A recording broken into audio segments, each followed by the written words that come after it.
Anak-anak boleh silakan duduk rapi. Kita memulai kelas hari ini. Ketua kelas boleh silakan dimulai kelasnya. Baik, terima kasih. Selamat pagi juga. Sebelum kita benar-benar masuk ke dalam materi, kita mau isi daftar hadir dulu ya. Saya absen, boleh yang hadir silakan angkat tangannya. Alika, Citra, Helena. Kenapa? Helena sakit. Oke, sudah ada suratnya? Oh ya, ada. Baik, terima kasih infonya. Jeffrey, Marisa, Zevanya. Baik. Karena daftar hadir sudah terisi, saya anggap kita semua sudah siap ya untuk mulai materi hari ini. Tapi sebelumnya kalian sudah kenal sama saya? Oh sudah, kemarin sempat ketemu ya waktu kelas 7. Iya. Tapi di sini ada yang dari kelas pindahan kah? Oh ada beberapa ya. Oke. Perkenalkan, saya Alifi Herika Baharin. Kedepannya saya akan menjadi guru kalian, guru bahasa Indonesia tepatnya. Dan selama 1 tahun ajaran nanti, kita akan fokus belajar tentang pedoman umum ejaan bahasa Indonesia ya.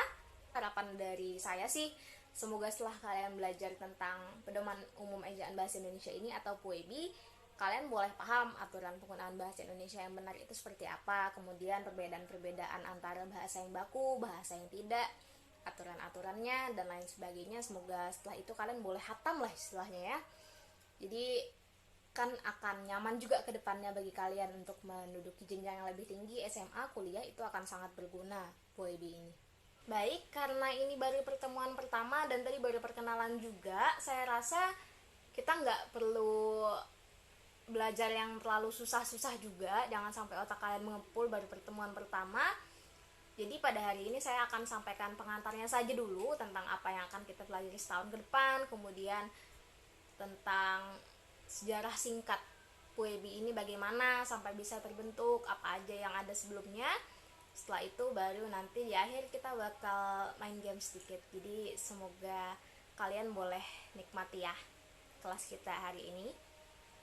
Oke, seperti yang udah tertera di presentasi saya pada hari ini, kalian pastinya udah paham kalau misalnya PUEB itu singkatan dari Pedoman Umum Ejaan Bahasa Indonesia. Tapi yang jadi pertanyaannya sekarang, kenapa sih kita harus belajar tentang PUEB ini? Bahkan kalau mengutip istilah anak-anak sekarang itu, pahamnya itu harus to the bone.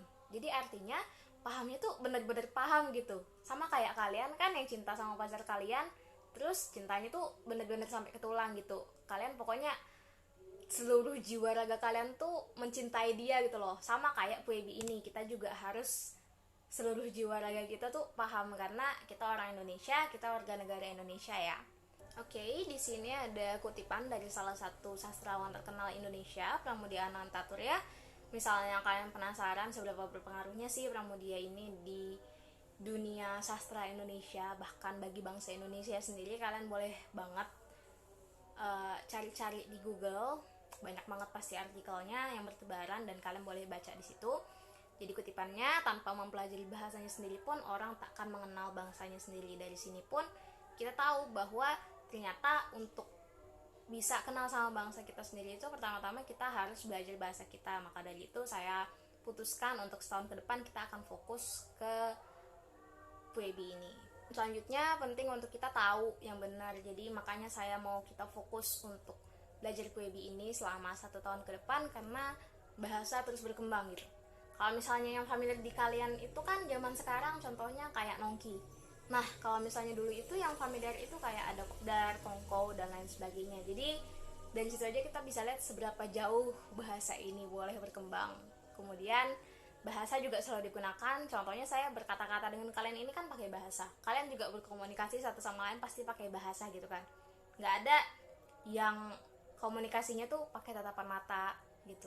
Telepati pun pasti ada bahasa yang diungkapkan. Tulisan kalian nulis pasti bahasa. Jadi itu alasannya juga kenapa saya mau ajarkan tentang PUEB ini. Dan terakhir adalah karena bahasa itu identitas kita sebagai warga negara Indonesia.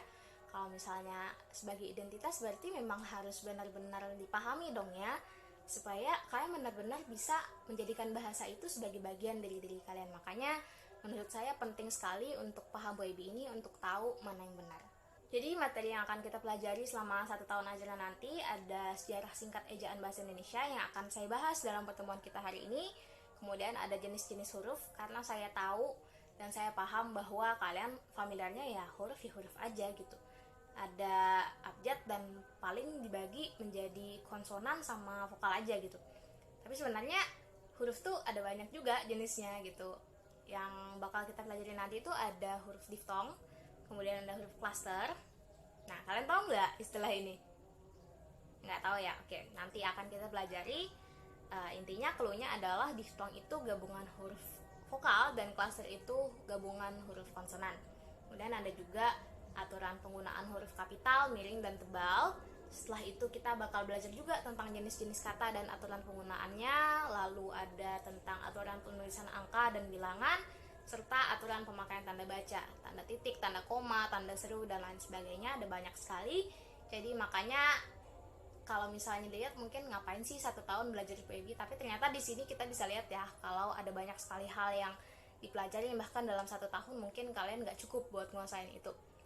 Dan seperti yang saya sudah bilang di awal tadi, akan ada games, yaitu kuis baku versus tidak baku. Jadi itu akan saya adakan di setiap pertemuan ganjil, dan karena ini pertemuan pertama, jadi otomatis kita akan kuis nanti di akhir pembelajaran ya. Siap-siap, boleh? Baik, kita masuk ke materi kita yang pertama tentang sejarah singkat ejaan bahasa Indonesia. Ini saya ambil dari kompas.com. Kalau misalnya nanti kalian merasa ini kurang lengkap, karena saya memang hanya ingin menyampaikan sejarah singkatnya saja dalam satu pertemuan ini, supaya setidaknya kalian tahu begitu bagaimana sih awal mulanya WIB ini lahir begitu kan. Jadi saya hanya ambil dari satu sumber, tapi sebenarnya ada banyak sumber lain yang lebih lengkap, yang dari situ kalian boleh lebih paham lagi tentang sejarahnya. Kalian boleh belajar mandiri. Dan dari sini kalian harus tahu bahwa sebenarnya sebelum bahasa Indonesia, bangsa kita menggunakan bahasa Melayu.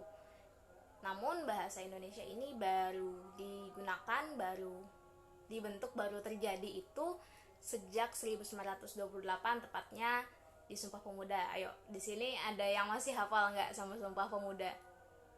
Ih, senyum-senyum aja nih. Oke, tapi bahasa Indonesia ini baru diresmikan dan dikukuhkan kedudukannya itu pada 18 Agustus 1945 saat bangsa Indonesia sudah berdaulat setelah kemerdekaan begitu. Jadi dia baru disahkan, baru secara sah nih jadi bahasa nasionalnya kita itu pada 18 Agustus 1945. Nah, karena sebelumnya kita menggunakan ejaan bahasa Melayu ya, jadi sebelum 1928 itu, sebelum bahasa Indonesia dikenal, pada 1901 ejaan yang digunakan adalah ejaan bahasa Melayu rancangan Charles Adrian van Ophuijsen. Nah, dia ini dibantu oleh Tengku Nawawi, Gelar Sultan Makmur, dan Muhammad Taib Sultan Ibrahim. Kemudian setelah itu diadakanlah nih Kongres Bahasa Indonesia pertama atau KB1 pada 1938 di Solo. Tujuannya itu untuk memberi masukan agar ejaan bahasa Indonesia ini boleh lebih diinternasionalkan gitu. Jadi boleh lebih dikenal sama masyarakat internasional, kemudian boleh lebih dipahami juga, karena anggapannya bahwa ejaan saat itu tuh masih terlalu sulit dilakukan bahkan oleh bangsa Indonesia sendiri, kurang lebih seperti itu ya. Kemudian pada 1947 juga dilakukan penyempurnaan ejaan bahasa Indonesia. Jadinya dia ini lebih disederhanakan berdasarkan permintaan Suwandi, makanya pada saat itu ejaan yang kedua ini dikenal sebagai ejaan Republik atau ejaan Suwandi. Dan setelahnya dilakukanlah penyusunan kembali setelah dilakukan Kongres Bahasa Indonesia kedua di Medan pada tahun 1954. Di situ akhirnya mulailah terbentuk badan khusus yang mengatur tentang ejaan bahasa Indonesia ini. Nah, kemudian pada 1966 ini mulailah muncul wacana sejenis kayak rancangan gitu mengenai penyusunan ejaan yang disempurnakan atau EYD.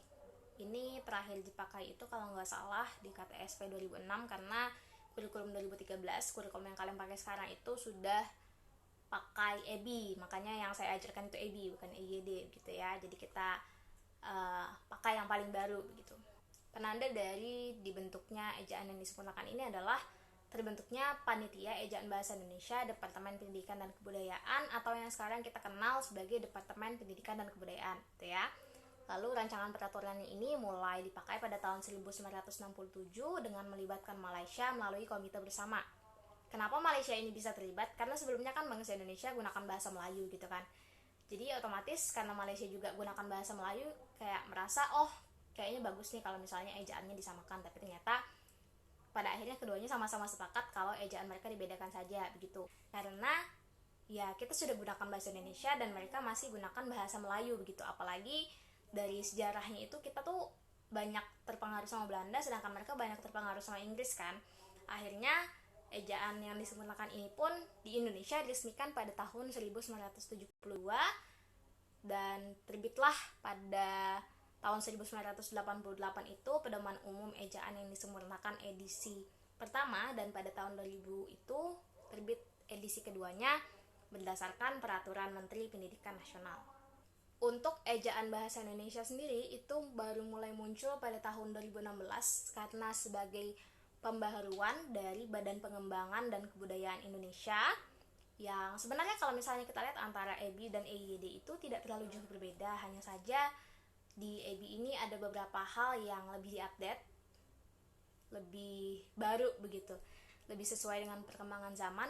Kemudian salah satu hal yang berbeda adalah pada fungsi huruf tebal. Kalau misalnya di EYD itu fungsi huruf tebal ada 3 jenis, sedangkan kalau misalnya di EBI itu hanya 2. Jadi di sini lebih menyesuaikan begitu. Lalu EBI ini sendiri hadir sebagai bentuk tanggung jawab berkelanjutan untuk mempertahankan bahasa Indonesia sebagai bahasa nasional dan bahasa resmi negara.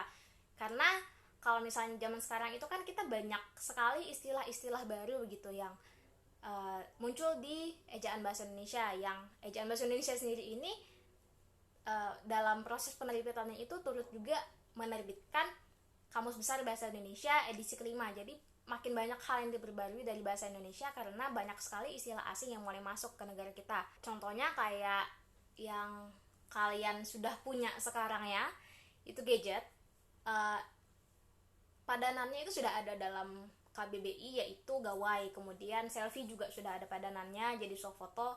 Dan karena banyak sekali istilah-istilah yang kalian perlu tahu dan wajib tahu bahasa Indonesianya itu bagaimana, padan bahasa Indonesianya, maka untuk mata pelajaran bahasa Indonesia ini saya harap kalian boleh masing-masing download di ponsel kalian, entah di App Store, di Play Store, itu Kamus Besar Bahasa Baru, oke?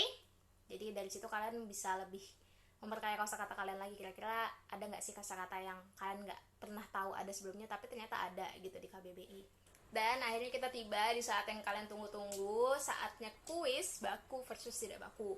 Jadi nanti saya bakal kasih waktu 5 detik buat kalian jawab masing-masing soalnya.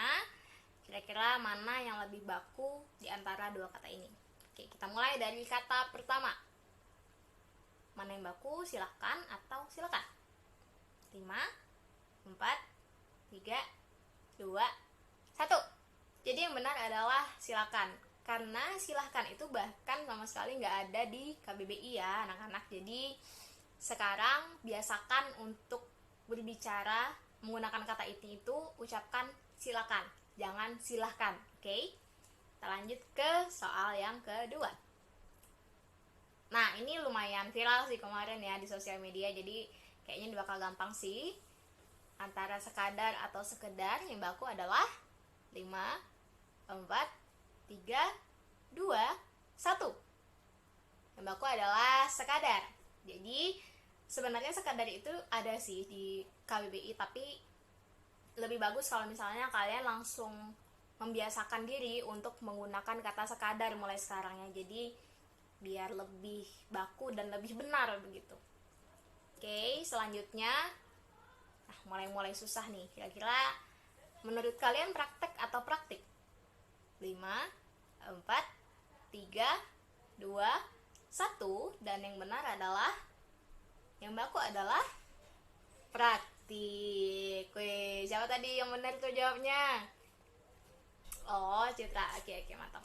Keren. Kita lanjut ya ke soal yang keempat. Antara nafas atau napas, menurut kalian nih yang mana nih yang lebih baku?